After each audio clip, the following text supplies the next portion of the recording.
Chicago downtown, they have an ice rink now. It's like the hot new thing if you live in Chicago. Like, but anyway, I'll go there and I'll fucking just eat ass on the ice in front of a bunch of 5-year-old kids. And then put my skates on and go skate around. Yeah, exactly. But every Friday night. Yeah, you put a stick in my hands and we got a good old time. No, but you put a stick in my hands and there's no way I could even maneuver a fucking ice rink. There's just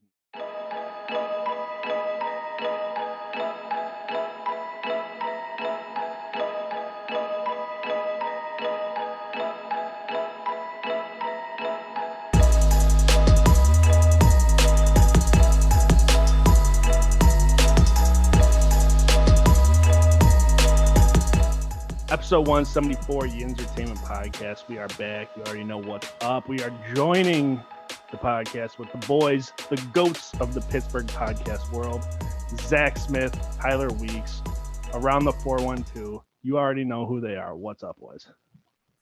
You guys, man, you guys are too kind. And I'll tell you what, us so well. Yeah. And it's I love coming on here too, because it's like you do the intro, not me or Tyler. We can just kind of sit back, let you carry the show, and we just chime in whenever you want us to. So no, but thanks for having us on again. As I've said, like I really enjoy what you guys do, like the comedy aspect of it too. We're just kind of like straightforward. We don't bring that, but you guys bring that. So it's a nice element to have, and we're excited to be on here again. Yeah, I'm gonna be honest. Whenever you were counting down to start the show, in my head mentally, I was like, "Oh wait, I don't have the intro in front of me, so I don't have to worry about that." So it's always better to be a guest. It's so much easier. I've come to learn. Less stressful. Don't have to think about what you're saying as much. Yeah, and of course the boys, Michael, Alex. What's up, guys? What up, dude? What's up, dude? It's just, the boys are back in town. It's one big reunion. Had to have the boys from around the 412 back on. A lot going on in your guys' world, you know, just the Pittsburgh content creator world. I'm glad you started it the way you did, Zach, because, I mean, there's so much to talk about. You guys have been fucking just killing the game lately. But aside from that, you guys have been bringing together whatever you guys are doing over there. And I don't know where it came from, but I'd love for you to tell me. But you have just been getting every Pittsburgh content creator in the area that talks about sports, and more than sports even. You put them on one Discord channel. It's been how many months now? A few. And I mean, dude, I've never seen such a community of just people with like-minded interests that are just like having a fucking ball with it. And you two have facilitated the entire thing. How did this happen?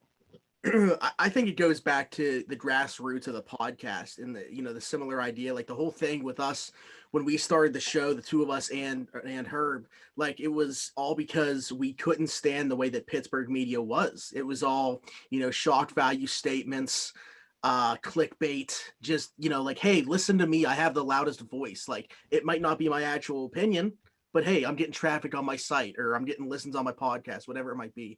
And it's just, that was the reason that we started the podcast.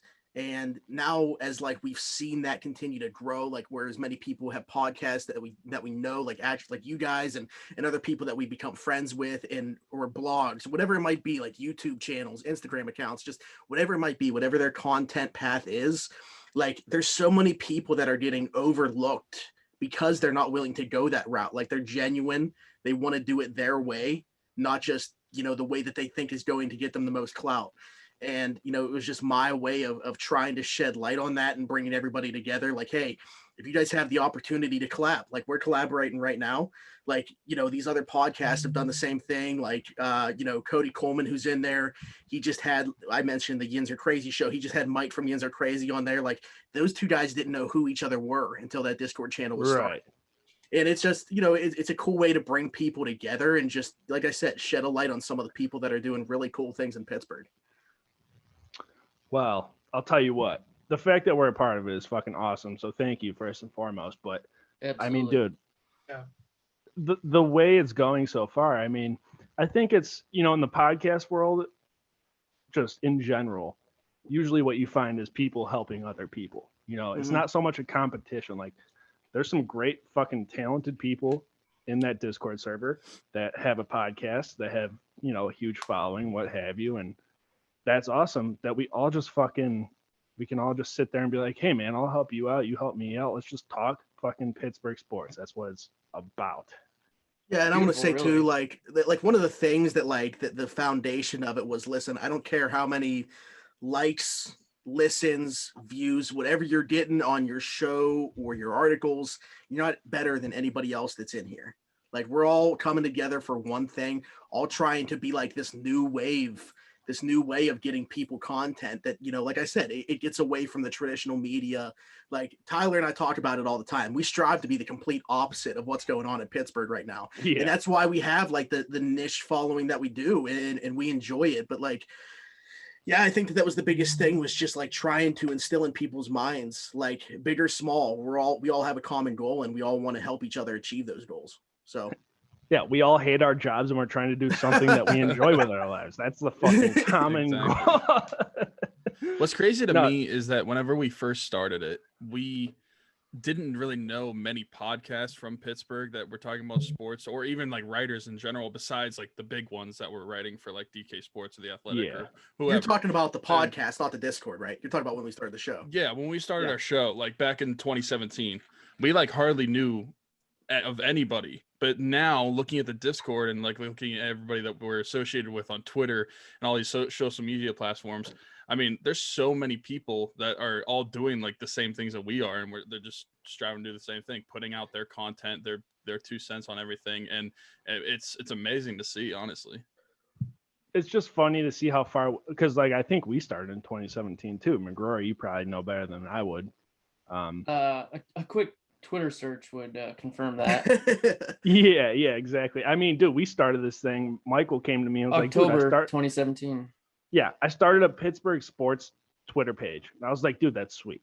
Now our friends had a Chicago sports podcast at the time.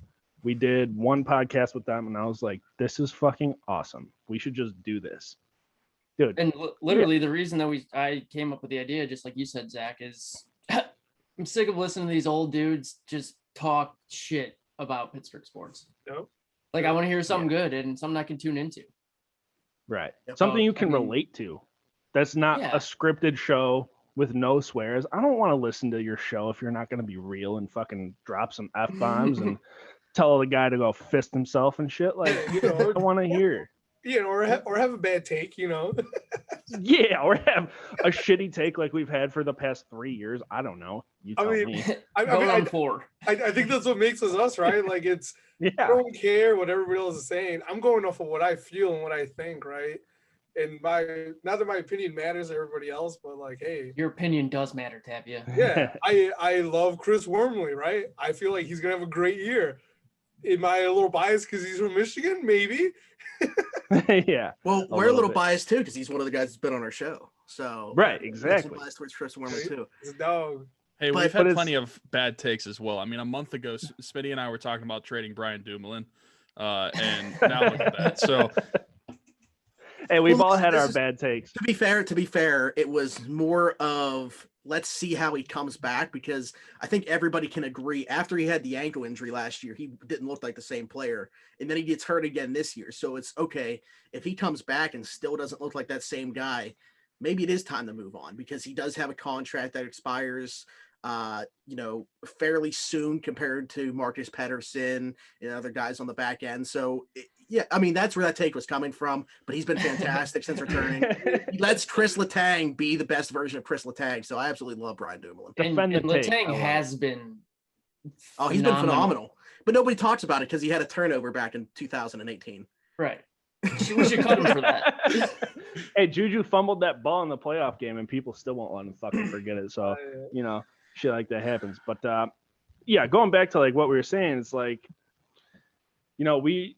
I think the idea behind our podcast, and like you said to yours, and I feel you guys are the same way, is like whatever you guys feel is authentic to yourself is what you say, what you talk about, and what you do. Like, you have a passion for a specific way of doing things, and as do we, as do all the other Pittsburgh podcasts that are on the Discord channel or whatever.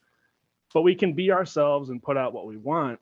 And like you guys, you said you're more straightforward. You guys you talk sports, whatever, what have you. We have a funnier aspect to us, if you will. We're kind of more comedic sports. We're kind of more morons. Yeah, we're a bunch of fucking idiots is what it comes down to. But you wrote an article, Zach, I believe it was you that wrote it, about what you were doing with this Discord server. And now you have the Twitter page you've created, and remind us what that is, the handle. At PGH Content. Okay, so everyone from that Discord server then, right, is going to be... Yeah, again, anybody that puts any type of content out that's part of that Discord, where, hey, like if I come across other people, all I do is I share out their articles, I tag them in it, to get them the exposure, that type of thing. Kind of like a one-stop shop for everybody. Yeah, right. Exactly. Yeah, and Tyler mentioned DK, Dan Kovacevic, who's, started his own thing now that's become, the biggest like cell phone conglomerate in Pittsburgh. Like he, even said like he reached out to me and was like, hey, that was a great idea. Like regardless of what type of content everybody's doing, you want to have like one headquarters type thing, which was the idea with the Twitter page. So right, which is fucking phenomenal. It's awesome. The exposure everyone's gonna get from it is phenomenal. But you wrote this article that you had, or a blog rather, that you had posted. Did you post that on the Old Crow or not Old Crow? Crowworthy. Chicago. Crowworthy. Yeah. That's on me. That's where I got my fake ID taken when I was fucking 20 years old. But you wrote an article there, or a blog, and you kind of touched on some different Pittsburgh sports or Pittsburgh content creators, and you mentioned us in that article. And I just want to thank you first and foremost, because like we said, we've been doing this for going on 4 years now. We don't have a large following. I mean, people don't really tune into our podcast, which is fine. We have fucking fun doing it. We don't care. We don't do it for the likes and listens. Yeah, but you said in it something along the lines of, some of the funniest dudes in Pittsburgh sports podcasting. So I would just want to thank you, because in the 4 years we've been doing this, not a single soul has even recognized or commented on the fact that we've been doing a podcast or anything of the sort. So you guys are the fucking bomb. I had to tell you that I fucking love you guys for that, and thank you. Yeah, you know what I mean? Like when I wrote that, like there was some people that I was like, I had to like think back, but you guys came to mind right away. I mean, one, we'd already been on here, so we had that relationship already. But like, I mean, it's all genuine. Like that was the easiest article that I've ever written, and it was also like the most heartfelt one, because it was talking about how our podcast started. And literally, like I say that the podcast is my saving grace, because I was in a really dark spot right before we started the podcast, and then like to do that and build it up the way that we have, like from the ground up, without I do have to give a shout out to like Anthony DiNardo and Ryan Alexander from North Shore 9. Yeah. Without them, I'm not sure that we would have gotten the podcast off the ground. But since then, like just building it the way that we have, and then like when we see other people do that, like the fact that you guys started your podcast a couple months after us, and the fact that we didn't even like know about, like we had been following each other on Twitter. But like I said, when we came on here last year, now it's crazy that it was last year, but that's so like 10 months ago, because I remember we were talking about last year's draft the first time that we were on here. Yeah. But anyway, I remember, like that's when I found out. I was like, I didn't even realize these guys like were a podcast. Like I thought they were just like a Pittsburgh content page. And then to find out you guys did a podcast too. So like, but any chance that I get to shine a spotlight on you guys or any of the people that I mentioned in that article, I'm going to do so, again, because it's like-minded people that I feel like share the same passion and absolutely deserve to get the recognition that for whatever reason, and I know the reason, I've already stated it in the article and on Twitter and numerous times, aren't getting that spotlight that I feel like they deserve. So yeah, I mean, it was a pleasure to write. It's a pleasure, like I said, to be back on here and talking to you guys again. You guys are real ones. Pride, passion, podcast, Pittsburgh sports. That's all you need. All the P's. That's basically all we're about. Yeah. Plus, well, pussy maybe. I don't know. Stop, dude. We might cut that. We might cut that. We'll see. I've been working on my editing skills, so we'll see. We might cut that. Unreal. Well, let's get down to the brass tacks of it all, if you will. Let's talk some Pittsburgh fucking sports. That's what we came here to do. It's what we do. And it's a really good time, by the way, for Pittsburgh sports. Like, yeah, and winning is what the Pittsburgh Penguins have been doing. And you guys, first of all, Zach, I tried to get Zach. I messaged Zach, and I'm sure Tyler, he had told you a couple weeks ago about coming on. He's like, yeah, but it's got to be a night the Penguins aren't playing. I was like, hey, man, totally. You guys are the Penguins guys. Michael and Alex, of course, you guys of our podcast are the Penguins guys. I don't fucking really pay attention to hockey just because my attention span is not so good. Except for that one game where Michael and I didn't watch. The one game on a Sunday. What, that you guys didn't watch and he did? Yeah. I fucking messaged him. I was like, busy did you doing guys see something." that goal? That was real. I was like, fuck. Neither of them are watching. But Ty, have you ever been to a game live? Not in Pittsburgh, but me and Michael went because we're in Chicago, right? So Yeah, me and Michael yeah. went to the Hawks Penguins game Okay. a couple years See, ago. I'm surprised When they lost 10-0. Oh God. Okay. We were at that game. That's why you don't like hockey. But I was gonna say, if you go to a game live, that typically changes how people feel about hockey because it's a completely different game when you see it live as opposed to watching on TV. I love hockey as a sport and as a concept, and I've been to plenty of Hawks games only, but Yeah. I like football because it's once a week. I could do once a week. Okay. Hockey, fucking 3-4 games a week. I'm like, See, dude, that's how I I am can't with keep up. fantasy sports because I don't Yeah. like doing anything besides fantasy football because I've got to pay too much attention Yeah. to the lineup. right. I'm the But same Yeah. as way. far as like the real sports, man, I have a tough. I feel like I change my mind every time I answer what my favorite sport is. Yeah. Now, did either of you play hockey yeah. growing up? I play, so I would like go to like my dad played like pickup league hockey, and he also played like an organized adult league. So he would play Okay. hockey like 3 nights a week, and I would go to the like just pickup one and skate around every once in a while. But he would never actually let me play in those games because they actually did get like pretty physical sometimes, and Yeah. I was pretty young at the time. So Trying to I never played organized hockey. However, I was going to in high school. I was gonna quit football and start playing hockey. And they switched the days so I wouldn't be able to go to the practices, and it just didn't work out. But I have like hockey equipment and I skate. I can skate and everything. And I'll go to like stick times and like play pickup with my friends, but I've never played like organized hockey. Yeah. Shit, dude, I don't even know if I can skate really. I can get going. used to can't be able to. stop. I don't remember the last time I tried to, but It's been years. I'll go I to got the a hockey fucking, net in my attic. if either of you, Put on my Zach catcher's or gear. Tyler, have been to Chicago downtown, they have an ice rink now. It's like the hot new thing if you live Yeah. in Chicago. It's like, But anyway, I'll go there and I'll fucking just eat ass on the ice in front of a bunch of 5-year-old kids. And then put my skates on and go skate around. Yeah, exactly. But Every Friday night. yeah, you put a stick in my hands and we got a good old time. No, but you put a stick in my hands and there's no way I could even maneuver a fucking ice rink. There's just no Well, way. no, so. I don't remember if you were there, Ty, but a few years back we played some street hockey. Like I'm way better at blading than I am ice skating. Yeah. And I mean, yeah, you put the stick in my hands, I'm ripping that upper twine, baby. It's gone. But Yeah, so See, we used ice to is a we would lot play tougher. like we would play like outside at this place by us called Brady's Run, which obviously Tyler's familiar with, but like there it's so like there's just cracks everywhere. Like you can't wear blades there. You pretty much have to play on foot. some what about good the old fashioned skates fucking floor hockey. for the skates with the 4 wheels? More What? traction, better instead of blades. What front about wearing brake? actual skates? The 4 wheels, with that front brake. Maybe. Well, first Never off, seen it happen to me. I would love to see a lot of our friends try to even move in like actual roller like Yeah. skates. Yeah. Because the people that have not done that before, they're not the easiest thing to operate.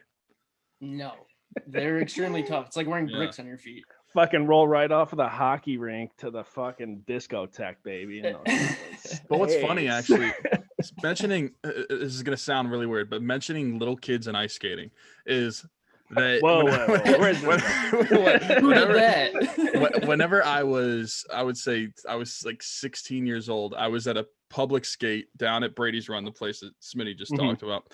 And I mean, I'm not gonna say I'm the best at ice skating, but I'm pretty decent. Okay. So Got fancy feet. yeah, I'm skating around and this little kid falls like directly in front of me and not in time where I have any time to react. And he kicks my foot and I fall on top of him, except I catch myself on top of him. I'm like basically like holding myself up over top of him, and he's kicking his leg still, and he kicks my chin. And if I didn't have a beard, you'd be able to see there's a scar that's on my chin, and it's from the skate blade hitting my chin. And then all of a sudden, I had no idea, I just like helped the kid up and skated off. But then my friend came over to me. He's like, "You're bleeding like really bad," and I had no idea. So I looked down, and there's just blood running down my neck. And I went to the bathroom and looked, and there was like a piece of my chin just like dangling off. And I just ripped that off. And then, and then I just like made it stop bleeding. And then I continued to go and ice skate. Jesus, dude. You are a football guy. You are a football guy. No, that's a hockey guy. Yeah, I guess well, he's not a hockey guy. He wasn't a hockey guy. He's a football guy. I tried to be a hockey guy. Like that was it? Like you didn't have to get stitches or anything? No, I probably should have, but I didn't. But he grew a beard instead. Yeah, just cover it up. Beard covers the scar, but it's a scar like right under here. I'll tell you what, it's a good damn thing that Crosby and the boys are better skaters than all of us because I mean Crosby could skate better than I could walk. You could probably do anything better than I can walk. I'm a fucking clumsy little dick. I'm fucking tripping over my own feet. Do you think that Sid has spent more time in his life on ice or on the normal ground, or on top of his wife? Probably his wife. Skate's still on though. Hey, he's still got a girlfriend. He's married to the game. Oh, exactly. Fucking right, baby. Damn. Love that. It's a lot closer than it should be, but it's on ground. I thought that though for like almost all hockey players, you know, not even just Sid, but it's like you're practicing, you're playing games, doing this. It's like Jesus Christ. Yeah, but Sid's a rink rat though. Oh yeah, I feel like he does nothing else. Constantly on the ice, even in the off season when you're supposed to be relaxing. That's all he does. If he's not on the ice, they were talking about he's that. Working out with Nathan McKinnon. Yeah, they were talking about the GOAT in that Spit and Chicklets interview that he did. Like, even when like in the off season, he'll just be like playing like 3-on-3 games with like Nathan McKinnon, Brad Marchand. They're pretty close with like Roman Yossi too. There's a couple other guys that are in like that friend group, and they'll just like play hockey together anyway. The Kobe Bryant of the ice, if you will, dude. You know what? It's funny is I thought about him. Like I was thinking about like guys that come into the league real early, like 17, 18 years old, and then don't like play until they're almost 40. Like they spent more time in the league than not. And that are at the top of their fucking game in the league that they're in. I mean, dude, Crosby leads the team in points, goals, assists. Not the plus minus. That's a Latanger. But I mean, dude, how old is How old is Crosby? Fucking 33. 33. We might have talked about this for the past. He'll be the next Yager. He's gonna play until he can't freaking play no more. Well, it's right. Do you guys think that? I've said multiple times that, barring an injury, so if injuries you can't control them, but if he doesn't get injured, I think he's playing at least till he's like 42, 43 years old, if not even a little longer, because I think he'll just want to play as long as he can. I don't think Sid's the type of guy where if he's not the number one center on the team, or if he's not the top point getter on the team, he doesn't want to play anymore. Like I think he will eventually like transition into being like, okay, I'm like a second, third line guy, but I just want to win games still. Well, he's dope too, is because he adapts to the new game. Like all these new players coming in, and it's like, he doesn't look like he's lost a step. He Honestly, may not. I don't. He may not be as fast as he was, or as like people you want to compare him to McDavid. If you want to say McDavid has more offensive skill overall, then sure. But no one that comes in the league will ever be as smart as Sid when it comes to his hockey sense. Oh yeah, and that's no one will touch facts. him. He's disgusting. I don't think that the way that the game has changed since Sid has come into the league, and just like the way that he's adapted, like realistically, there's no reason that he should still be a top 5 player because he's not that fast, but he is because of his hockey IQ and just how hard he works. And is it fair to say that the game has almost changed, or it changed into he changed it? I do think that and other people have said this too. Like there's even front office execs that have said that those 2 Penguin teams that won back-to-back cups changed the NHL.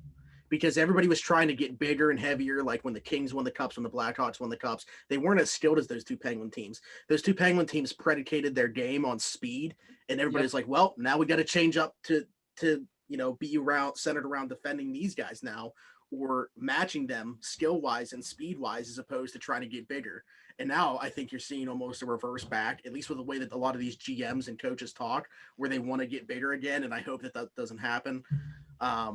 But yeah, I think that, like, I don't know, like Crosby specifically, I think that might be giving him a little bit too much credit, if that's possible. But those two Penguin teams, where he was obviously the best player on, definitely changed the way that the teams play. I relate that to kind of like the NBA, where if you're on the court with the NBA and you cannot shoot a three, you're not playing. And then that's like how the NBA is now. Well, Ben Simmons would beg to differ, bro. It's like ball's like 7'5", and he's shooting over 40% from three. Yeah, like, if you can't shoot a three in today's NBA, you're probably not playing that much. And I'd relate it to the same thing with the NHL. Like if you there used to be like goon lines or just like thug lines where it's all they did was hit people. Like if you don't have any puck skill in the NHL anymore, you're not playing. Yeah. Well, unless you're Mark Jankowski on the Penguins, because for some reason he's going into the lineup. Yeah, I feel like fourth liners now are expected to contribute, 7 to 10 goals. And that was never the case. That was like third line players you were talking about. Now it's the fourth line guys got to be able to contribute offensively.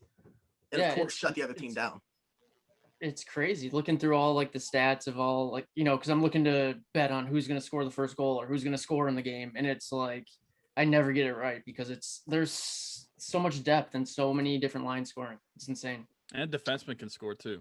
There's a lot of defensemen that have a ton of points. Great time for defensemen too, with Cale Makar and Quinn Hughes. Why am I blanking on the guy's name in Dallas? Heiskanen.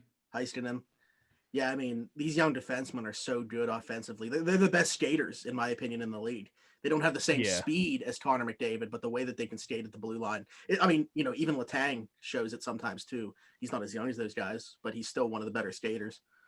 And the same could be said for him that we said about Crosby is, he might be a step short or a little slower, but he's the core of that team, one of the core pieces of that team, and smart as could be.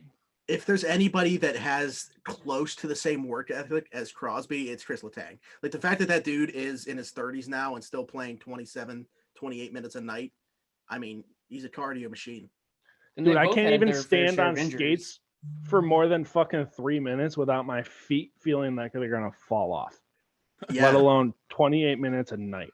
Yeah, you think about it. It's like, how did guys ever have like 2-minute shifts? Because these guys now, it's like 30, 40 seconds max, and that's it. Yeah. Like, unless they get stuck out on the ice, like killing a penalty or something, like in their own zone. But that's ideally, you want to play them 30 to 40 seconds. It's because they're going full, like you see the way Brandon Tanev plays hockey. Did you imagine somebody doing that for 2 minutes? Not possible. He'd pass out. Bro, if my sex life was like hockey, I'd be fucking golden. 30 to 40 seconds tops. We're good. We're done. That's it. Get me out. Give me a little break, some water, and I'll be back. Yeah, that's the first line. Smelling salts, if you will. Yeah, that's the first line. Anything like your 40 time non-existent? Yo, fuck off, man. Bro. Listen, going back to this now. Yeah, we're not talking about this. We'll talk about this later. Yeah, because you won't come over to my fucking cribbo with some cones, bro. Some fucking pre-rolled cones and some orange cones, and we'll fucking do the damn thing. It's whatever. I'd love to get your guys' opinion. Michael, Alex, we've talked about it fucking ad nauseum at this point, but Zach and Tyler, playoff time. Kind of right around the corner for hockey here. What are we looking like for the Penguins as far as a playoff push? What are the odds like? Who are we going to potentially match up against come playoff time? Listen, if you would have asked me this question a month ago, I would have said the Penguins might not even be making the playoffs. But now, I don't know what it is, especially because the Penguins have had all these injuries. They just keep on winning and finding ways to win. Best team in March. Yeah, a lot of them are like dominating fashions when you have a half of your squad's like an AHL team. So how far, I don't know necessarily who they're going to play in playoffs. Like, does the playoff structure, like, are we going to play someone with our division in the first round? How is that going to work? As of right now, it'd be the Islanders. The whole season with the COVID thing, I have no idea what's even going on. The Pens are tied 48 points, right, with the Islanders, which is huge. But I mean, like like I said, if you would have asked me the question like a month ago, 6 weeks ago, I would have said if the Penguins make the playoffs, they're getting first rounded. They're bounced in the first round like the past couple of years because they just didn't have it. They had no chemistry whatsoever. The bottom six wasn't scoring, and it was just a black hole. And even like the superstars like Sid, Gino, they weren't playing up to stuff. But now, the way that they've been playing in the month of March, the way that the top six has been playing, and the bottom six, granted, I roasted them like a week ago. But granted, over the last 4 games, they've been playing really well. And a lot of that is because they've been bringing in different guys. But I think that this team has something special brewing. And the best teams in the playoffs typically get hot at the right time. They're not just the best team over the entire regular season. So I think the Penguins are gearing up for that. And I think you could be looking at I would guess like a minimum of a second round exit, but you could be looking at something further than that with these Penguins. I mean, they are in the what I consider the toughest division overall, just because of how like gut wrenching it is. Like you got Washington, Islanders, Penguins, Boston, Philadelphia. Although as of late they've been terrible. Carter Hart just sucks so bad right now. Sabres fucking pounded their buns. I guess that's like the NHL gift is like, okay, you're gonna have the top end hardest division, but you're also gonna have the worst team in the NHL. Yeah. It's like being the Pirates in the NL Central. Exactly. Yeah. Cubs love playing the Pirates. Actually, we beat the Cubs a lot. Yeah, it just seems like they're getting hot at the right time. And which is what seemed to happen if you relate it back to like 2016. The team on I think January 8th was, and granted this is like the normal season length, but they were out of the playoffs at that point. And then they end up finishing second in the division, and they end up going on to win the cup because they were the hottest team at the right time. So it looks like they're trending in the right direction for that to happen, but I guess we'll have to wait and see. I agree with that 100%. Yeah, 100%. I think when you look at this team, and this isn't the team that we're going to see in the playoffs. I mean, one, they got to get healthy before any of this happens, before they're going to have any success in the playoffs. You know, just going back to last night, Tristan Jarry. We got to see what's happening there. Granted, I do trust Casey Smith. Yeah, what happened? Did anything come out of that? They said that it is an upper body injury. They said it wasn't Sullivan said it wasn't too serious. He doesn't think, but it was something that the trainer thought they should take him out for. Now, what that is, I have no idea. But COVID cough, upper body. But yeah, like Smitty was saying, I have total trust in Casey Smith for the time being. Oh yeah, I mean, am I wrong to say that I'd almost rather I want to see him, Casey Smith, in net than Jerry? Statistically, I can't argue with that. Yeah, I think that it's like I look at Casey Smith as being a really good 1B. I don't know if he's capable of carrying the torch. Like, I mean, he's a late bloomer, 26 years old. Like, it's not like he's some young, prospect or anything like that. But I think, like, small sample size. It's not like I don't trust the guy in net. I think, like, him and Jarry are perfect complements to each other. Yes. And it's just funny to look back now and think that we ever were having a conversation about needing goaltending when you look at what Jarry and him have done recently. But yeah, I think the Smith will be fine. If he were to be the starter for, an extended period of time, I would be okay with that. But then, who's the backup? Because we don't have great in-house options there. If that were the case, which leads me to where I was going to go anyway, like 2.5 weeks away from the trade deadline. And that's what I was saying about, like, I don't think that this team is complete the way that they're going to go into the playoffs. Even if this team were healthy right now, I think that there would be additions made because of, Tyler talking about, granted, we've seen some things from Freddie Gaudreau to maybe make him replace Mark Jankowski. But, ideally we see that Bluder, Tanev, Zach Aston Reese line, when those guys are healthy, become the fourth line. They go out and get, a guy that can play in that middle six, second or third line. I think a perfect name that I'm going to throw out there is Miles Wood of the Devils. I mean, he seems to burn the Penguins all the time anyway. Double-digit goals this year, $2.5 million cap hit. That's it. And he's under contract next year. I think he'd be a perfect piece for the Penguins. Obviously wouldn't cost too much in terms of his salary. And I don't think the acquisition cost would be much either. I mean, I think it'd be, maybe a mid-round pick and a mid-level prospect. Which I think that the Penguins can definitely pull off. We were talking on our show, though. It's just a matter of, like, Hextall and Burke literally just got this team this year. Like, they're not that far into the process of evaluating this team. Do they want to be big buyers at the deadline? I mean, if you look at this team and they really believe that this is a contender, they should be. but they just took over this team. They just got the reins. Like, how much are they willing to give up in terms of capital to acquire guys? And we've said it multiple times on our show, and we'll say it here. The Penguins do not have a lot to give up. Yeah. Going into 2021, Thanks, for the Rutherford. draft, for the draft, they have four. They have 4 draft picks and not even a first round pick. They have a second round pick, a 5th round pick, and 2 7ths. And then realistically, when you look at the Penguins prospects, I think you only have 4 real prospects. 2 of them are forwards with Sam Poulin and Nathan Legare. And those are like the ones that are like legit prospects. They're probably going to, Sam Poulin's probably going to be called up to the NHL sometime next year. They were already deemed untouchable as well. Yeah. So which is a good thing, because I would be pissed if either of those guys were traded, especially for a rental. Yeah. Right. Yeah. That's the thing. We also said, if you're going to trade for a rental, you might as well not trade for as little capital as you have as a Penguins organization in the draft and in your prospects. Don't trade if it's just going to be for a rental. But the other 2 prospects are goalies that they drafted last year, Joel Blomqvist and Callie Klang. Those are the only 4 guys. I remember that. They drafted 2 goalies. Mm-hmm. Those are the only 4 guys that I would say are like legitimate prospects that could make an NHL roster someday. Everything else is just, they're kind of just stuck in the AHL. There's no potential there.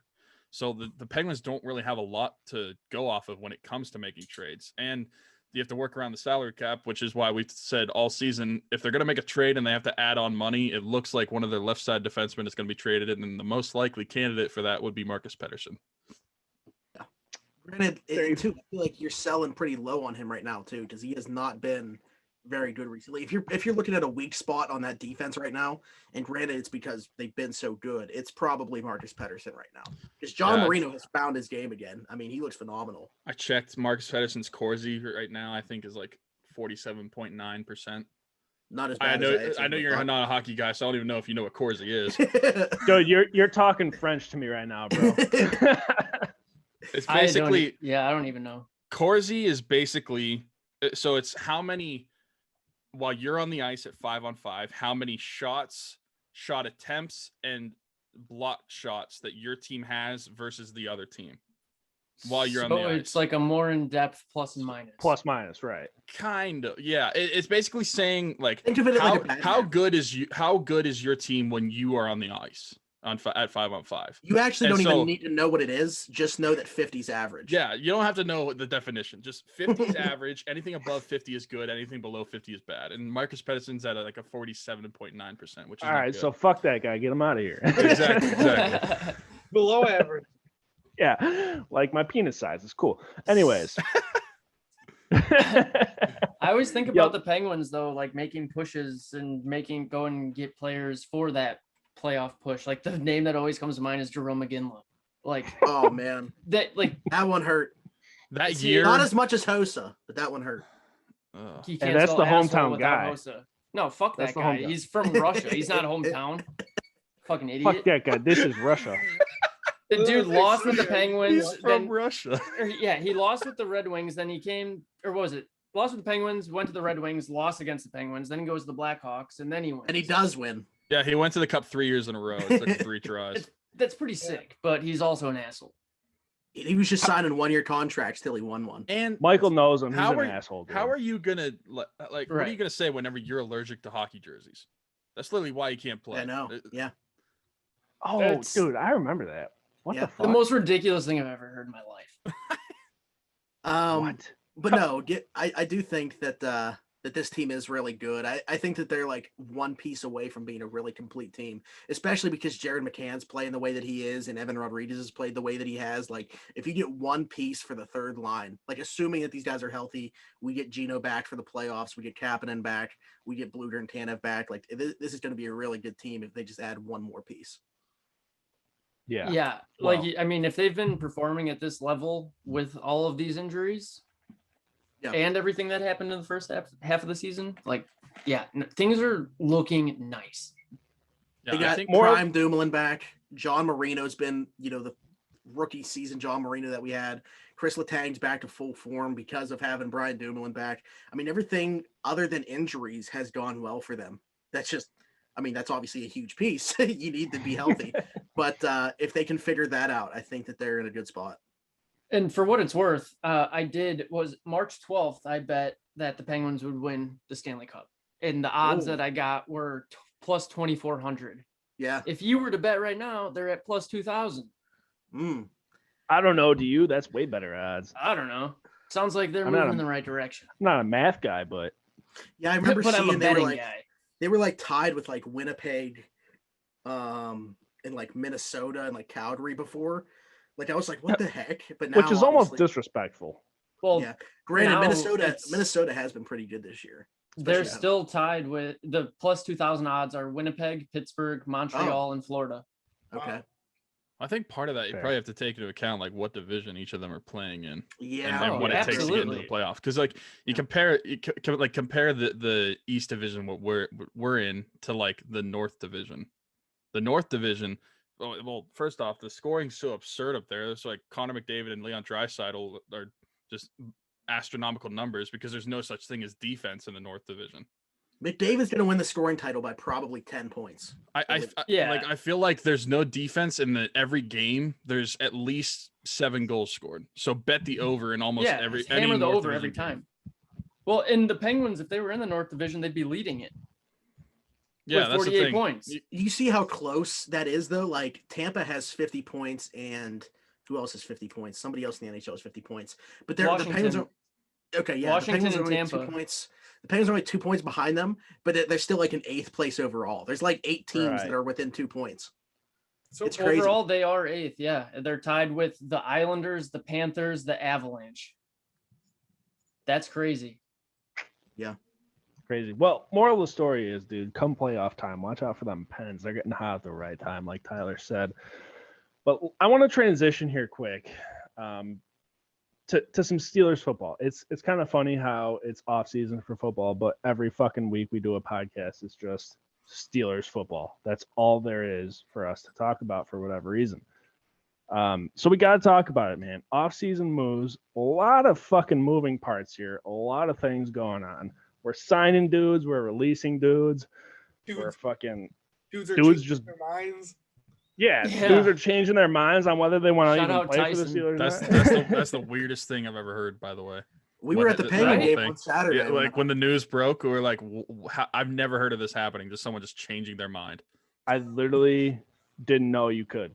The only reason I did know was because Arthur Motes on his podcast said that he did that one time. And he was talking about how awkward it was having to call the team that he had originally agreed to go to and then tell me he's not going anymore. I was like, that's super awkward.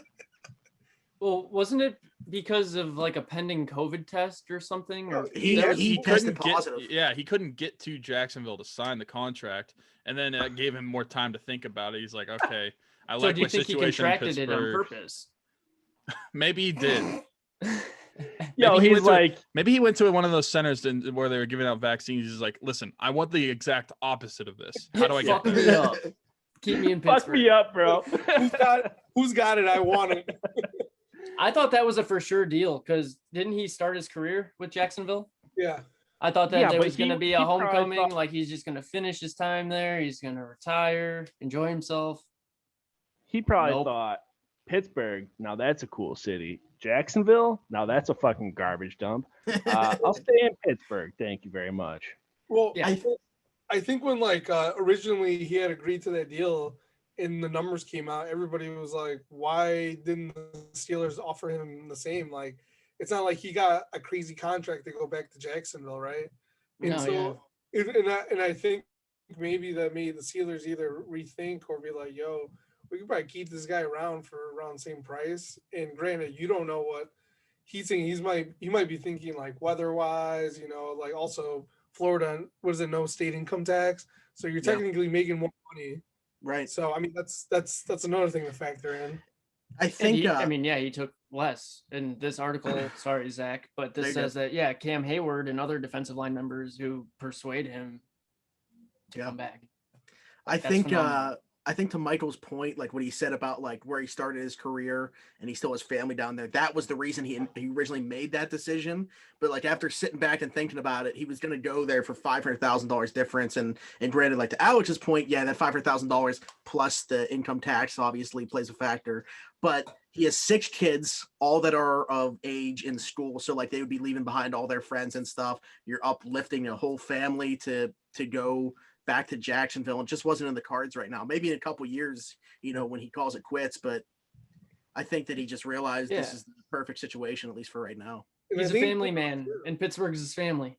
Yeah, well, I think his kids and his wife didn't want to leave Pittsburgh either, and so and I think that might have played a part in it too, where it's like my family would stay here, and I want to move everybody.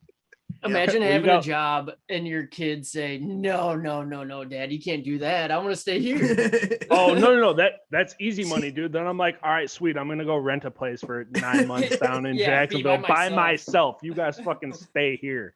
See, that's the thing, like, nobody thinks about with, like, that side of sports. Like, the fact that these guys, like, think about guys that just go throughout their career on, like, 1-year deals in different cities, like, constantly moving their families and stuff like that. No one thinks about that part of it. That's why these guys want security in one spot. Right.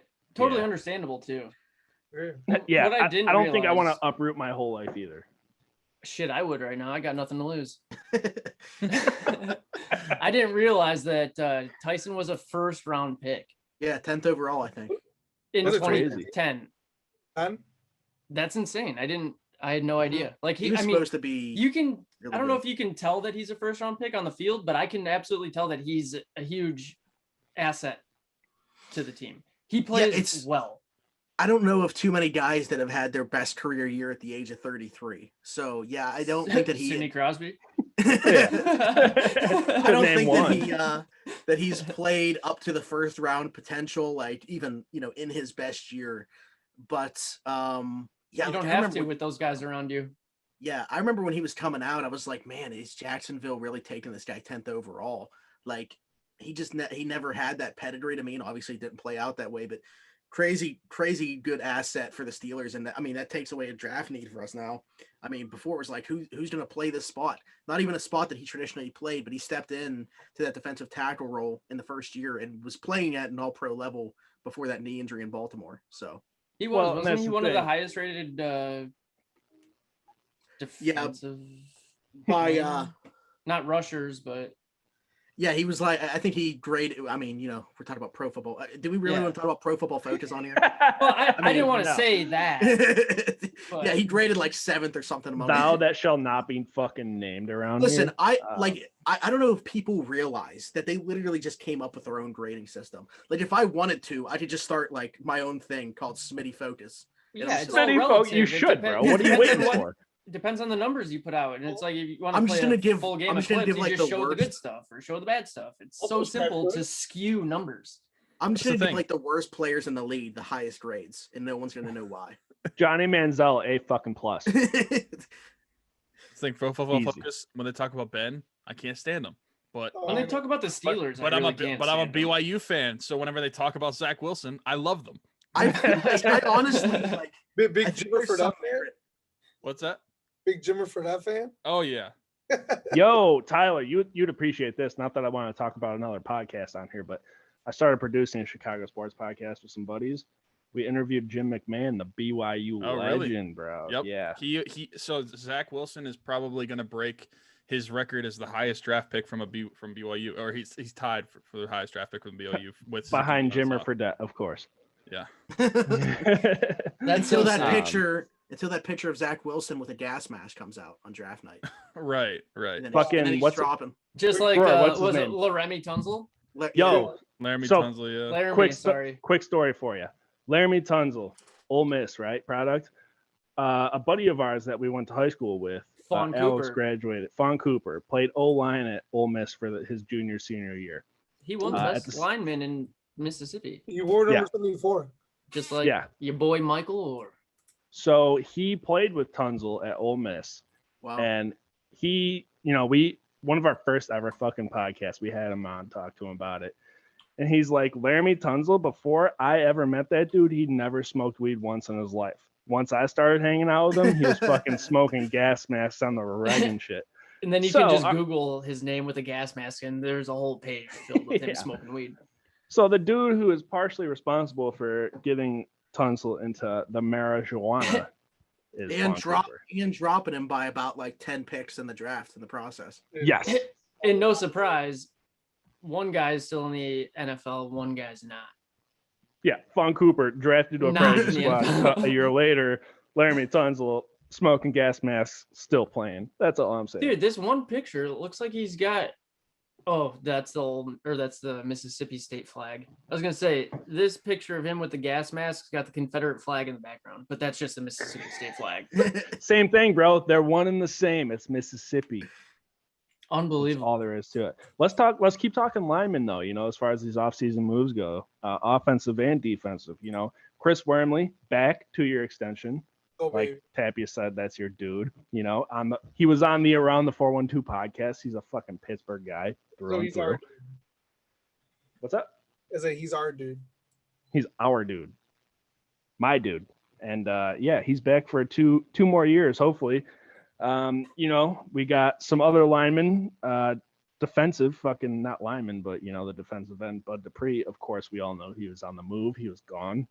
Too much money. We can't afford him. Signs with the Titans. Hope he does I'm well okay there. with it. I think he will. I hope so too. a good He fit for will, them. for sure. There's very rare occurrences of where it's just like a clean split between a player and an organization. And that was one of those rare occurrences. I mean, even afterwards, his letter to Pittsburgh and the Players Tribune and everything, it was just, they both knew that it wasn't possible for him to continue his career in Pittsburgh. And yeah, wish him all the best. It's unfortunate, obviously, that he's got to deal with rehab and the ACL, but he still got a massive deal in Tennessee. I know there was rumors of him having to sign like a 1-year prove it deal. Yeah. All right, John Clayton. Fuck sure, that. Dude got absolutely paid by Tennessee, and I'm so happy for him. Like a guy that I've been, rooting for. He looked obviously like a first-round bust the first couple of years. I feel like in year 3 you started to see him start to turn the page, but there was still no finish in his game. Then obviously years 4 and 5 just took off. I honestly thought he was the next Travis Jones. Yeah, I mean that's very very easy to make that comparison. Like that's what everybody was saying. It's just. It definitely looked that way for the first couple of years. Takes a few. I mean, dude, look at Terrell Edmonds is another prime example of it. Like, it takes a few years for some dudes to come around, and that's all there is to it. And are we gonna bash them in the meantime? Probably. That's just the nature of who I am. But once you start doing well, I'm gonna fucking praise you for it. The league is a whole different fucking community, a whole different ballgame. Yeah, any league. So it's Did you like, see Bradley you can Beal? dominate at Kentucky or you can dominate at Georgia, but once you get to the league, it's men amongst boys. I think too, a big thing with Dupree was he was just so raw. Like they were just banking on the athleticism. He was not polished at all with his. He didn't have any he didn't have the spin move. He didn't have good hands. He didn't have like pass rush moves. It was just speed. And then when he found out how to convert that power to speed and speed to power and find the good blend there, I mean, his game just took off. There's gonna be 2 things from Bud that I'm gonna miss. One is gonna be his grave digging. Yeah. Yeah. Of Love course. that. And I'm gonna miss Bud brought a buddy. It's a lot. Yeah. Bro, Yeah. oh my god. Also, I still hope he beats the shit out of Taylor Lewan. I mean, no, nothing personal. I just think that story's hilarious. I will say too, from a football perspective, obviously you're gonna miss Bud Dupree as well. I have high hopes for Alex Highsmith. I think he's gonna be yeah. He's got that spin Another move. guest, by the way, on the Around the 412 podcast. and they're coming back on. Fucking But right. Bud Dupree was so good against the run, and I feel like he was one of the best edge rushers in setting the edge and defending the run. And Alex just isn't there yet. He has a full off season now. Last year was a really weird year. Obviously, he didn't expect to be thrown into the fire like that. And I think that he's going to be great, though. But I was glad that he got to sit behind, obviously, one of the best in TJ Watt and Bud for a year. So I really think year 2 is to be great for him. Yep. Keeping with the lineman, we signed old lineman Joe Haig. Is that how you say it? I don't know. I believe so. Also, dropped a Coward. touchdown in the Super Bowl, by the way. Well, that's not great. Oh, Jesus. What's his name? Coward. I forget his first name. But How about fucking that story? Hilarious Rashad. last name. Rashad? Came from the Bears, right? Is that 2 A's or an ARD? Yeah, I think I think Rashad. Yeah, I think it's Rashad Coward. But how about that story with the breaking news because on Reddit because of his wife playing Call of Duty? I did see that, bro. It I all Did you see that. hear- started did you from hear a the Reddit craziest thing. post. Did you hear the Didn't whole it? thing though about it? Yeah, No. yeah. I didn't. If you can run Yeah, through so it quickly, fucking- that'd yeah, be run great. it through. His wife was playing Call of Duty, and he was talking in the background about signing a deal in Pittsburgh because Chicago, he was an RFA, and like Chicago wasn't tendering him a new contract. So he was talking about signing a deal in Pittsburgh, but like she had her mic on, I guess, and didn't realize, so the kid could just hear it. And he didn't know who she was, but her Twitch account, she was also like streaming the game on Twitch, was linked to her Instagram. So he found her Twitch, went to her Instagram, found out who she was, found her husband's page because he was tagged in a picture with her, realized who Naturally. he was, and then broke the news that he was signing in Pittsburgh. That And is, again, Does he have a going back podcast now? to- yeah, going back to the whole like fuck the old heads in the Pittsburgh media type thing, like that's the best fucking example of it ever. Like I Yeah, broke this no, news straight up. on Reddit because I was playing Call of Duty with the dude's wife. Yeah, Like, there were fuck some on Mark- details. Fuck you, Mark Didn't Madden. even know. There were some details that were off about it because it was talking about it being like a sign and trade scenario and him signing like a 3-year deal, and that wasn't the case. He was just signing a 1-year deal, I think, for like the vet men, which it shouldn't be anything more because this guy's not very good. I think he started like 15 games last year, but the craziest thing is that he played defensive line up until he got into the NFL.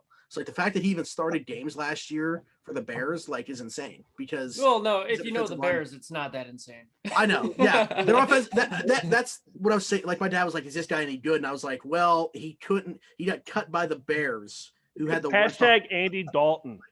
Yeah. Yeah, QB1, the Bears are QB1, by the way. comical at the moment. 80-50. QB1. 80. Yeah. They're in such a bad spot too because their defense is so good that it's kind of like the Steelers would be if they were like, trying to find the next quarterback, but you can't because you're never picking high enough. Like Chicago, prime spot when they picked 2nd overall and they wasted it on Trubisky. That they traded Now- up for. Yeah, now that their defense is this good, like it's going to be hard for them to ever pick in the top 10. I think them. I mean, I don't want to get on. It's not a Bears podcast, but them getting Khalil Mack was a fucking mess. Yeah. I mean, Should not have done made it. Yeah. They made the playoffs in 2018, and I thought they were like on the rise because that was the year Trubisky made the Pro Bowl too. And then obviously everything went south after that, and that deal does not look very good. Granted, the fact that Raiders he haven't made done a much with Pro those Bowl. picks. The Yeah. fact that he made, yeah. I mean, Hey, since that's we're a in former Chicago, that's a Go former ahead. MVP that you're talking about. MVP. MVP. And- Nickelodeon valuable player or whatever. Oh yeah, Yeah, he got a slime on. Yeah. That's so Slime on, embarrassing, bro. dude. Michael got I- a slime on too. Fun fact, I was slimed at Nickelodeon Studios when I was Really? like 5 years old. Oh, There's photo there you go. evidence of it, and it's applesauce for what it's worth. It was. Oh, really? Or it was. You tasted it? Fuck yeah, I had to find out what it was. Watch it on TV all the time. I'm not just gonna sit around and say, "Oh yeah, it's Green. slime." Paste. You sick bastard. Anyways, Steelers offseason moves. Let's keep it moving here. Let's keep this gravy train rolling. Some defensive back talk here. First of all, Cam That's Sutton. where it's interesting. Yeah. I know that's your guys' dude, right? Yeah. Cam Sutton. Mhm. 5 years. Love it. Love it. Love Cam Sutton. Great player. Great defensive back. However, the other side of that is Steven Nelson. And Mike Hilton. Released or traded? Release. Yeah, well, listen, I don't want to talk about Mike Hilton yet. It's still kind of a sore subject for me. One hurts. I'm not sure I'll ever be ready for it. So Yeah. Steve Nelson is interesting though because he went from like a beloved player to the Steelers to being like a villain in a matter of a day. Yeah. Is he a that's villain how- though? That's how What Steelers happened? Twitter works. I mean, that's the thing is no one's gonna actually know how it played out, but everybody just thinks that the Steelers can do no wrong, so it's always on the player. So that's why everybody turned against Steven Nelson. But in reality, And James who Harrison actually and Palomalo Yeah, and like- Ward. who knows how these things went down? All we know is that Steven Nelson was released because he was making $8.5 million. They didn't value him at $8.5 million with a team that's going to be right up against the cap. So they felt like Cam Sutton was ready to move into that role, which I would definitely agree with. It just, even though I think that Cam Sutton's ready for that role, now who's behind him? I mean, your depth takes a hit more than anything. Like I'm fine with having Joe Hayden and Cam Sutton on the outside, but it would have been a Well, lot nicer to here also I- have Steven Nelson. Or, you know, if they would have also been able to bring back Mike Hilton in the slot at least, but have Cam Sutton replace Steven Nelson. I mean, you know, if this Steven Nelson thing would have played out 48 hours earlier, maybe they do bring back Mike Hilton. I don't know. But with the fact that he only got, you know, $6 million a year from Cincinnati, and we've seen like the Steelers get creative with structuring these deals this year, doing things that they would have never have done before with the void years being added onto all these contracts. If they really wanted Mike Hilton, they could have made it work. So it just shows me that for whatever reason, they obviously didn't value him at $6 million a year. Like Cincinnati. Don't tell me that. It's Don't tell concerning. me that. He was a stud. Like that was our guy.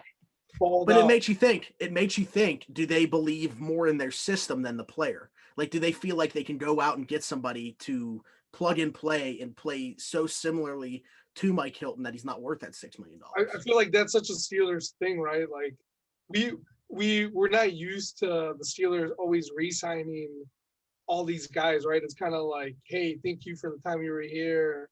You know, Yeah, we'll they see. believe in the next man up. You know, to a Yeah, fault.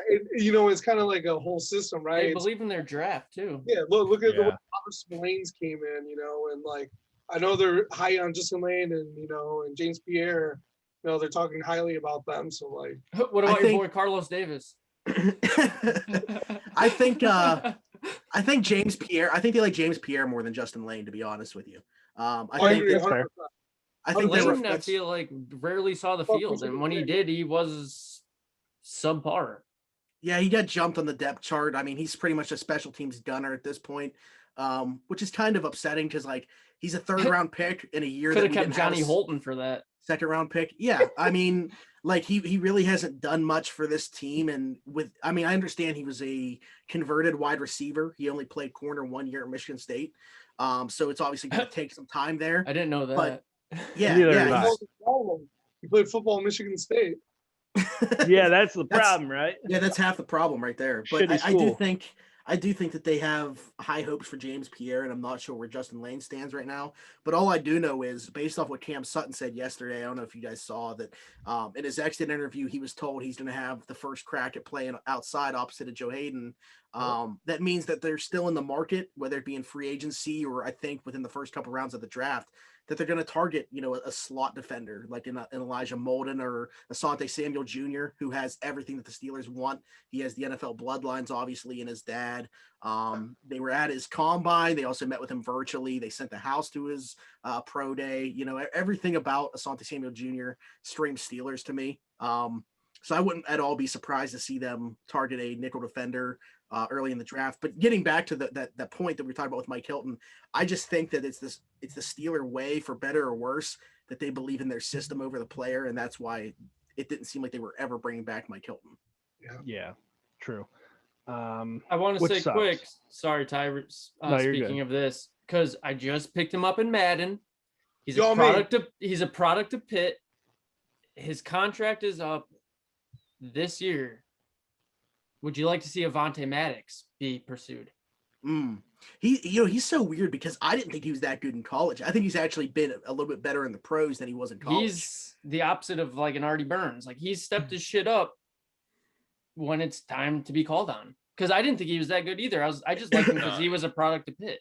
At Pitt, But then I saw him playing in the NFL, and I he's watch getting his every Pitt reps. game, and he was getting burned all the time at Pitt, which is why his rookie year when he was starting for the Eagles, I was shocked.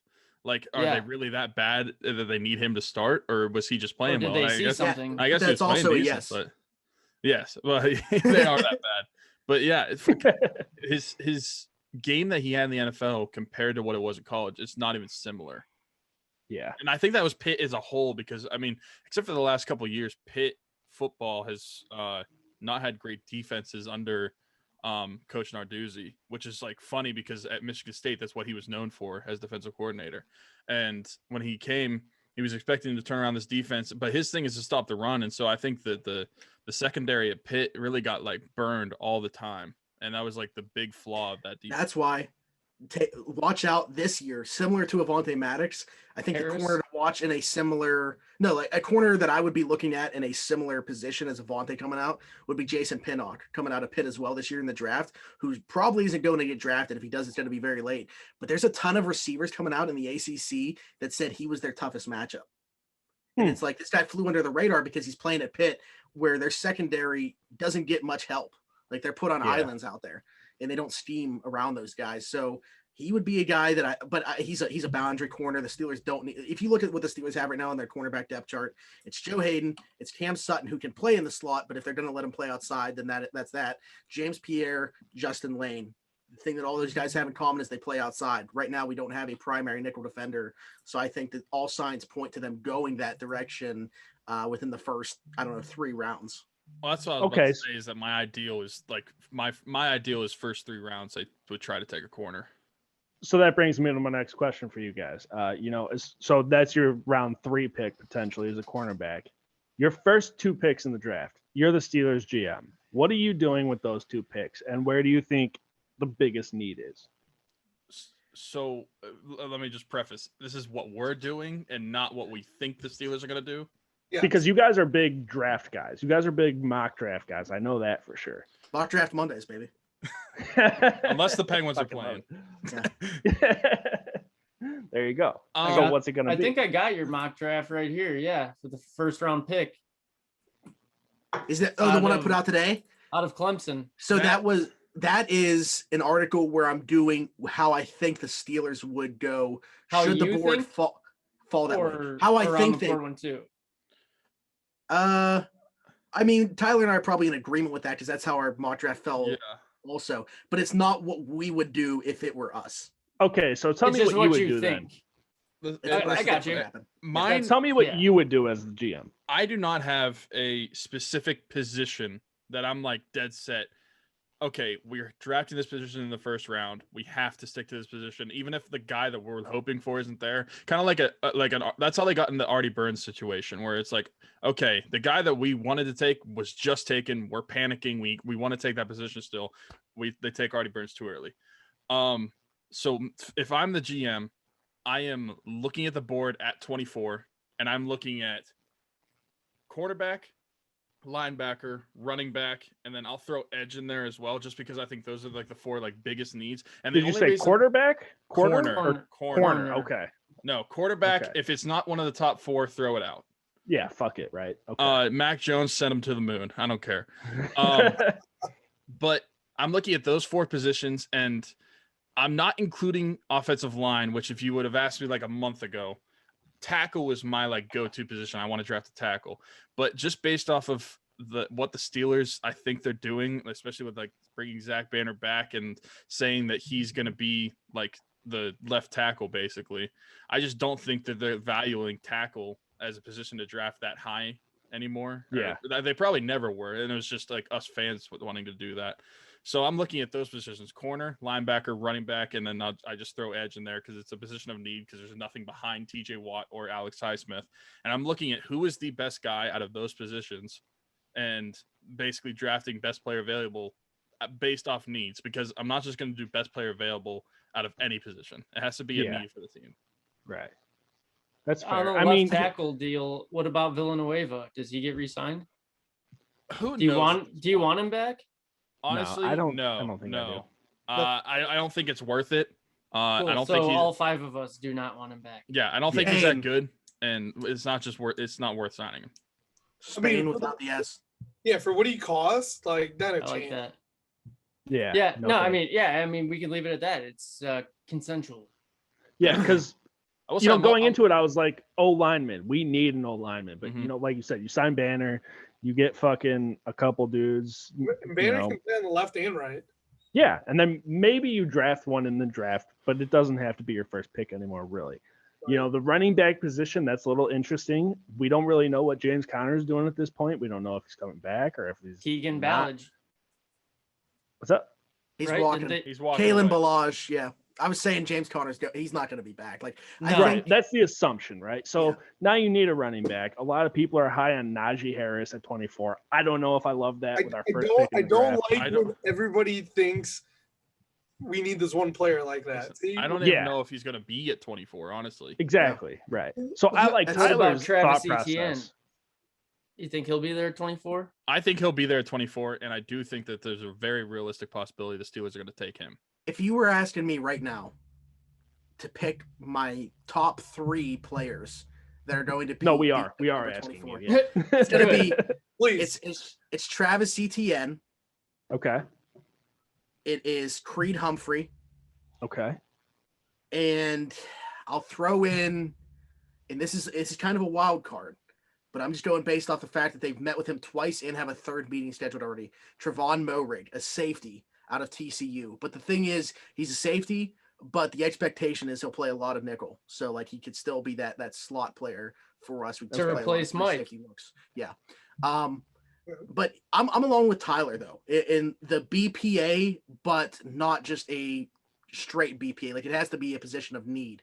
I will say where I differ is I would be disappointed if they went edge in the first round, even if that's the best player, because I don't know. We did see them use 3 edge rushers quite a bit in that first meeting with the Ravens, but other than that, like I just don't see that guy being on the field enough to warrant that pick.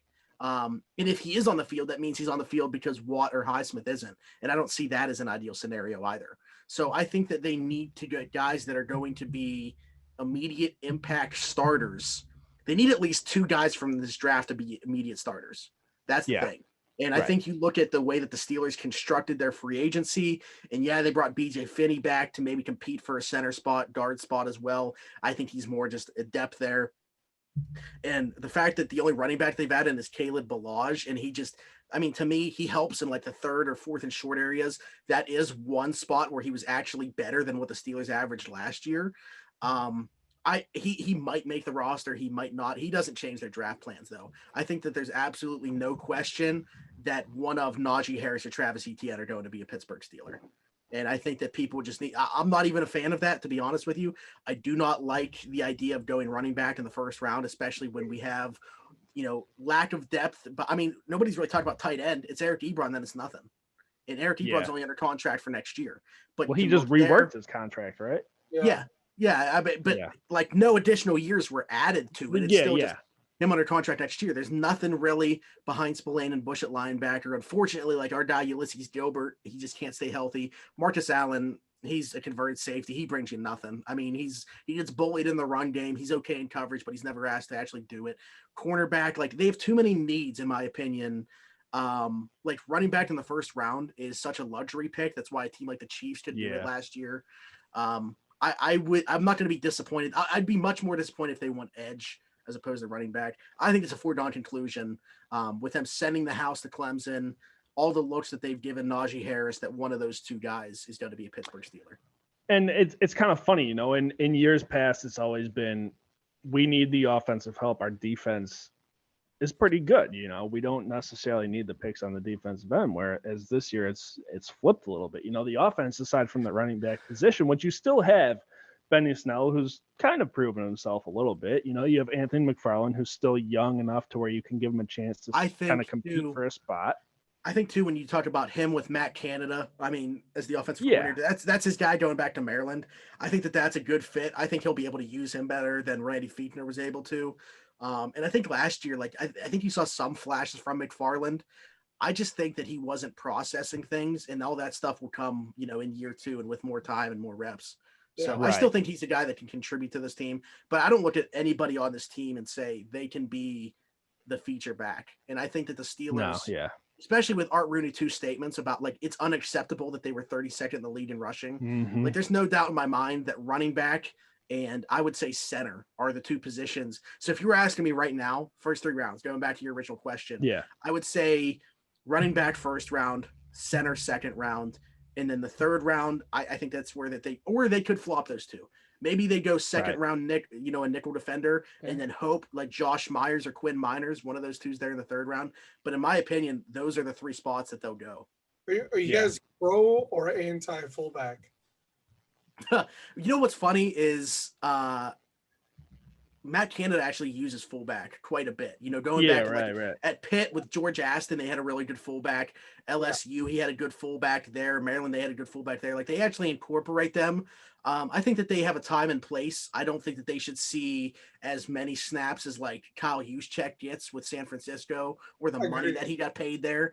But like, I mean, there's a time and place for them. And I'm going to be intrigued to see how a guy like Matt Canada incorporates it as opposed to Randy Fichtner, who had no idea what he was doing. Yo, Right. Me too, because I feel like there's so many times that we're like 2-3, it's like third and 3, and we're like, yo, fucking line somebody up and just make a fucking hole and let's go.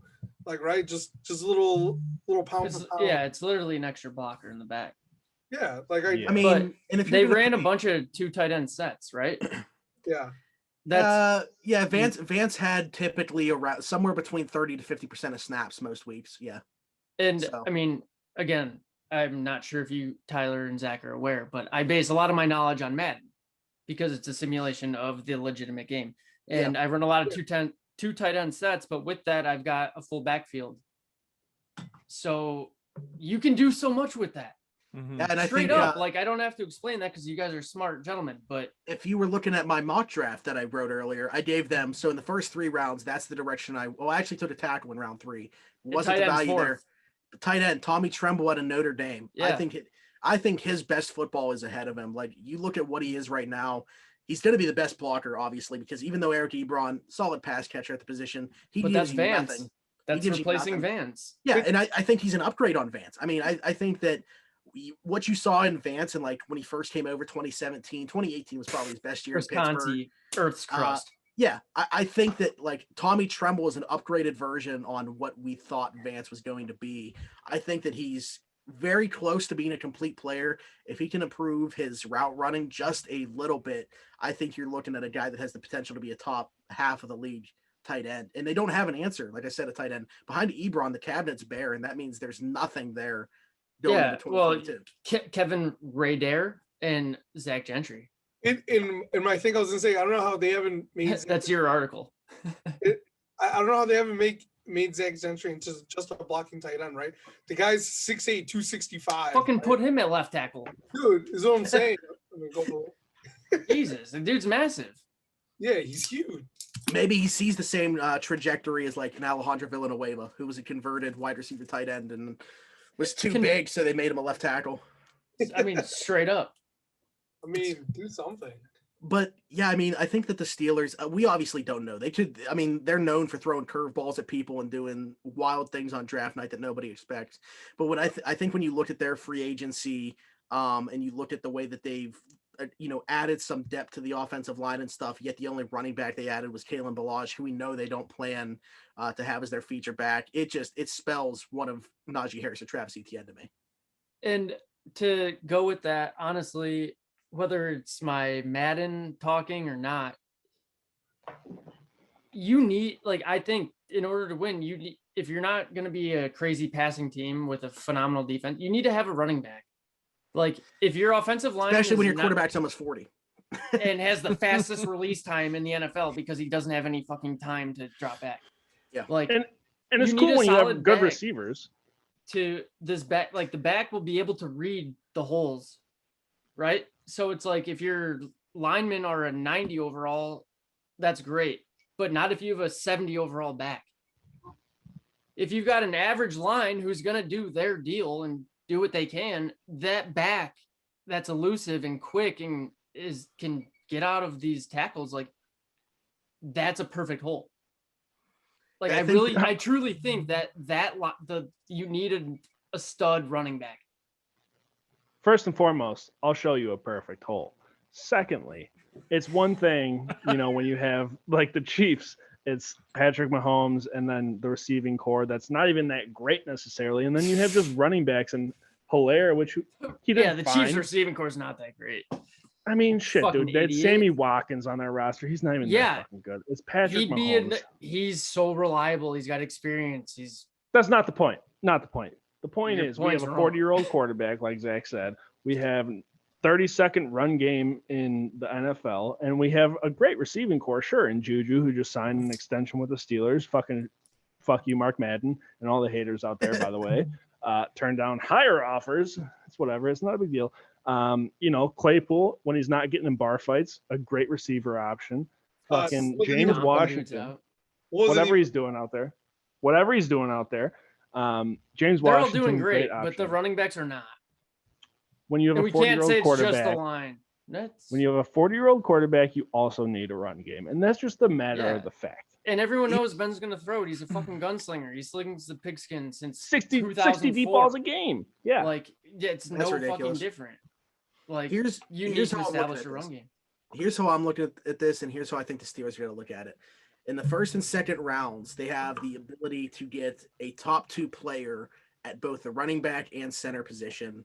And when you come out and say that it's not acceptable that you were the dead last in the league in rushing, that's your solution. That's a We don't want to solution. be last in anything. I don't think that completely fixes the problem because No. I am not so sure that Zach Banner and Chuks Okorafor are the solutions at tackle. But I look at that interior, and I think if you have, just going back to my mock draft, if you have a Kevin Dotson, Landon Dickerson, and David DeCastro interior, Done. then That's they runs can up the work middle with that. every time. We're Yeah. getting the 3rd and 2. And not to mention the fact that whatever running back, if we do add one of those two, what they bring in the passing game as well. To finally have, like, James Conner was adequate in that area. Anthony McFarland is okay in that area. That's really, what he brings to the game, honestly. But to have a do-it-all back, I think is just something that we've been missing since Le'Veon, and this team is coveting in this draft. Who, by the way, See, and it's like, Le'Veon, Free agent. he was a do-it-all back, but he's, to me, more than that. He's a stud. Yeah, I mean, if you can have a guy actually line up and be able to run routes that Be receive, able to outplay any defense. yeah, I mean, if he was their RB1 and their wide receiver 2 at the same time. He was a top. He was top 10 in the NFL in receptions like every year. It is. That included receivers. I mean, for the I'll tell you Steelers, what like, though. Yeah. There isn't a running back to come out since Le'Veon was with the Steelers that is more like Le'Veon than Najee Harris. Okay. If you watch That's those two play, and I'm not talking about college version Le'Veon because we know he dropped like 25 pounds and Just somehow jumping grew over everyone. Yeah, at college, at Michigan State, they called him a fat back. He was like 240. And then he dropped weight, somehow developed hands within one off season, and became the do-it-all back for Pittsburgh. The best thing about Le'Veon was that he was always falling forward. So he was gaining a yard or two regardless, and he had that straight-up running style and obviously the patience that everybody talks about. Phenomenal. It's changed very hard the to way find. that running backs run. But if you watch Najee Harris, I'm telling you, it's eerily similar to what Le'Veon was in Pittsburgh, not in college, but what he was in Pittsburgh. And that was, it was very fun to watch. Well, now you got me ready to draft Najee Harris. No problem with our first pick. Or just sign they- Le'Veon. If they Listen. pick Najee Harris or Travis Etienne, I will not be mad at that. I just think there's other ways they could go with that pick. But gun to That's my a good head, way to say it, though. Like, gun to my head, Yeah. I think they're picking a running back with that first pick. But ideally, I would probably look at corner and linebacker. And the only reason being, I think there's other running backs in this draft that you could get in the 3rd or 4th round that could do the job as well. And you wouldn't have to just use the 1st round pick on the running back. But if they do will that, say- I'm not going to be upset about it. Running back to watch in the middle. I'm curious to see if this guy actually gets out of day 2 because he's been pretty much mocked in round 3. Kenneth Gainwell out of Memphis. I think he's the second best pass catching back in this draft, only behind Najee Harris. I would have him above Travis Etienne in that aspect. And I don't think people are talking about it enough because of those top 2, and obviously Javonte Williams, who a lot of people even have him over Travis Etienne. But I think Kenneth Gainwell is a guy that immediately is going to be a plug and play starter in this league, and somebody's going to get maybe on day 3. Fucking love it, dude. I can't wait for football season. Can't yeah, fucking now wait. I'm ready to run through a wall. I know it's about to be opening day for baseball. We're gonna have to save that for another day with you guys because we're almost at an hour and a half here, and it's my dinner time. Time So, flies. I know. Big dogs got to eat. Big dogs. How do you say it? Tapia? Grande, Pero Grande necesita comer. Yep. That's my translator. There you go. You got it. That's my translator. That had to Well, be listen, the most guys. American Spanish I've ever heard. Oh, yeah. Well, after yeah. a few Bud Lights, yeah. Yeah, of course. Speaking of the Pirates, right before we go though, do they lose Yeah, 100 yeah. games? Do they lose 100 games? No, they're going to go over. I bet you, if I had to guess, like, seriously, based on the spring training, which I know is not a legitimate thing to base off of, but I get pissed when people say it doesn't count because it absolutely fucking counts. Those guys are going out there playing. Yeah, we had this conversation. It's like for guys that are already set in stone in their spot, they don't like, because they'll just be like, okay, I'm just going to work on my fastball today. And it's like hard to go based off that. But guys that are fighting for roster spots, or like a guy like T. Brian Hayes, who is, only He let off the game with a homer today. I don't know. Yeah. Like, so there's aspects of it that certainly matter. It's just, I mean, you got to take them with a grain of salt, but you got to know what position guys are in and say, oh, that does matter. Oh, that doesn't matter. Yeah. But with that, Adam Frazier and Kevin Newman both hit over 600 or something, like 500 at least. I think Newman was actually closer to 800, to be honest. Right. Okay. I'm pretty sure it was like 726. And those guys have spots. Yeah. Mm-hmm. So when those guys that have spots are just working on fucking spraying the field, and like, let's get it. Yeah, I can't wait for Newman to bat like 220 now. Not the regular season's actually starting. Listen, I know, I know, they don't have. No, it's encouraging. It's really encouraging. It's just I literally cannot get my hopes up whatsoever for this team. Oh, I will not let myself do that. If you ask Ty and Tappy, I don't get my hopes up for anything. No. But watching the Pirates, no, seriously, I don't. But the Pirates, it was nice to see, because I'm pretty sure last spring training they won 3 games. They were bad. Yeah. I know. I was there when they lost one. No, they won one of them. All right. Well, we're gonna need you to go to every game.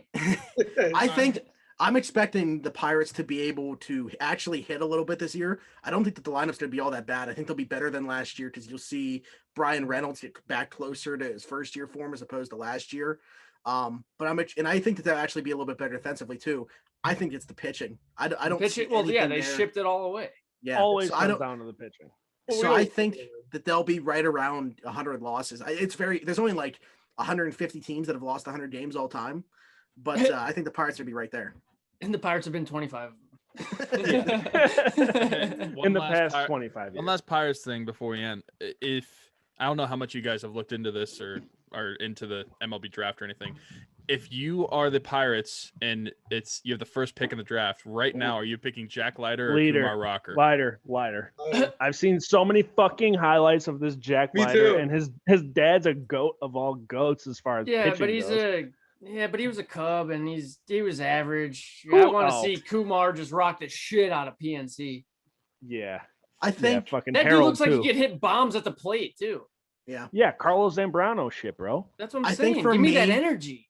I think for me, it's a slight edge to Leiter right now, but this could go back and forth, obviously, a ton before the draft. I think why it will be Rocker, though, and I brought this up, is because he has the bigger frame to still grow into, and you're not putting as much pressure on that elbow. So there's a lower chance of him ever having to have Tommy John or have any problems mechanically. Which means we can trade him 4 years down the road for a pretty penny. Listen, whenever he wins the 2024 Cy Young, and the Pirates win the World Series, we can just say, okay, you can trade for him, but we want your entire farm system. Yeah, we'll give you Brian Hayes and Kumar Rocker for your whole squad for $10 million. Well, that's actually what I said. So you mentioned Brian Hayes. So yesterday on Twitter, DK from DK Pittsburgh Sports. I think that's why I said it. Yeah, he tweeted about people complaining about worrying about signing this guy, like not being signed up to a long-term extension, like worrying about where he's going to play in like 2028, 2029 and all that crap. And I said, if the Pirates were to win a World Series in like 2024 or something like that, I would not care where he played another game after that. I wouldn't give the rest of the time. Like if he wins the World Series for Pittsburgh, I don't care where anybody on that team plays the year after that. You won a World Series for Pittsburgh. Facts. Yeah, bro, I feel like the city would absolutely burn down. Or nothing would happen because no one gives a shit anymore because they've been so bad. Yep. Oh, people just that's the thing. People don't care about the Pirates until they can. Until they're good. Until they're good. And then I feel the majority of Yinzers would rather have the Condors or the Pipers back than the fucking Pittsburgh Pirates. Listen, I love all three teams. Straight up. I love all three teams of Pittsburgh, and I love them evenly. But if I'm picking which team I want to win a title next, I'm picking the Pirates every single time, and it's not even the Condors. Close. Yeah, every time. I mean, Pittsburgh Riverhounds for me is a close second, but yeah, I agree. Yeah. Well, the Riverhounds have been closer. They've smelled a taste of like in what my it could life, be. In my lifetime, I've No, seen the the Steelers taste. win 2 Stanley Cups. I've seen the Penguins win 3 the Penguins win 3 Stanley Cups. Steelers win 2 Super Bowls. Like, Give me I that don't, dub. I don't know that I'm ever going to see the Pirates win a World Series. I agree. Yeah. I feel like this So, is deja vu. I feel just like I've one said that in my exact same lifetime. thing. Seriously. Well, since it's I a- mean, I don't know exactly how old you are, but we're 26. 20. So am I. And in our lifetime, they've had what, 3 or 4? Winning- Well, winning not since seasons? our lifetime, because Bonds in the early 90s, but since I really started watching baseball, the Pirates have been a fucking minor league team. Well, they've had, in my lifetime, they've had 4 winning seasons, which So I was since born in 94? 1995. Okay, Yeah, I was- 94. Yeah, so I was born February thing. 95, but basically the same thing. Yeah, so their winning seasons were 13, 14, 15, and 2018. Damn, bro. For some reason, it's like So like, they're on the up and basi- up. It just gets basically like brushed under the rug that they had a winning season in 2018. I feel like everybody forgets about Didn't that. count. If you would have said, did they have a I winning forgot season about in it. 2018, I would have been like, absolutely not, dude. Yeah, I would have Yeah, bet what- against that. Was What that did the they- same year they had the grievance filed against them by the MLB for not using their profit sharing money to get better? That might have been 2019. Yeah, Hell that yeah. makes- Hell either yeah, way, go I Pirates. believe it. All right. Well, let's get you guys out of here, man. Thank you guys so much for coming on. We appreciate Talk it. to these always. guys for freaking weeks. I know. 5 hours Not later, Tyler, we'll though. still fucking be. Get it, Tyler Me? Weeks? I get Oh. it. I get it. Get it? That Tyler didn't. Bro, that's hilarious. Yo, one time, one of you two plug your fucking Twitter, your podcast, your whatever, your Insta, plug it all. I got your merch up here. I'm about to buy a cap. Committee, go ahead. Yeah, pretty much standardized across the board at around the 412. That's on Twitter, Instagram. We do have a Facebook page. Really don't use it a whole lot. YouTube, we actually started making like actual YouTube videos aside from the podcast, just to get out like breaking news when it happens. Yeah, there's a ton of merch which is out there. The new caps, which by the way, I know you guys can't see it other than the people that are in here right now. The logo is actually hand stitched on. It's not just a sticker. So Dude, that's Ooh, Yeah. shit. but yeah, all that stuff can be found at And they're our, only $22. That's literally for a hand stitched hat. That's cheap. trucker or dad hat. Or That's yeah, Nice. Yeah. we're on the 4-2 baseball cap. Fucking right. Anything else? I think that's pretty much about it. Hell yeah. Well, we appreciate you dudes. I mean, what you guys are fucking doing is great. Your podcast is awesome. You guys are paving ways for all of us, so we appreciate you. And yeah, check out PGH content. Yeah, The new page. That's the absolutely. new page. Yeah. Trying to think of anything else. No, we appreciate obviously you guys having us on. It's always a pleasure. We look forward to continuing to do stuff like this. We gotta get you guys on our show. I actually have something in the works right now, so I'll reach out after this to see if you guys would be interested in collaborating on it. But Hell yeah. yeah, obviously, always appreciate you guys, and we look forward to doing more stuff like this in the future. Hell yeah. Hell Likewise. yeah. Check us out too. Yinzertainment.com. You already know. Links are there for the podcast and on social media at Yinz Daily, Okay. YINZ Daily. That's a wrap. Episode 174. We'll be back next week. Thank you guys, and we're out of here.